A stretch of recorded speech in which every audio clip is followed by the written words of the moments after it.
আনন্দের দিনে আমরা চাই যে আমাদের এই শিশুরা, আমাদের শিশুদের মায়েরা তাদের নিজ নিজ কাজ করে এবং তারা প্রত্যেক পরিবারে তারা আমাদের শিশুরাও কিন্তু লেখাপড়া শিখে ওরা মানুষের মতো মানুষ হবে। আর এটা টাকা পয়সা দিয়ে, এই যে আপনাদের শিক্ষা সহায়তা দিয়ে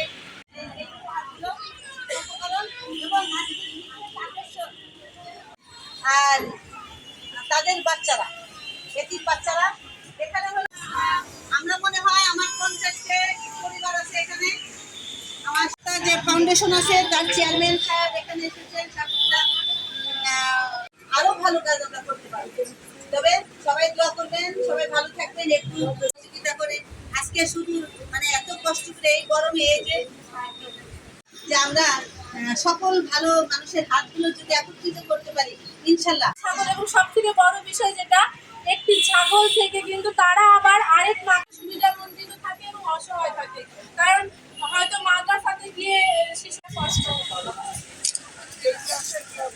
চেকটা দেখা যাচ্ছে পরে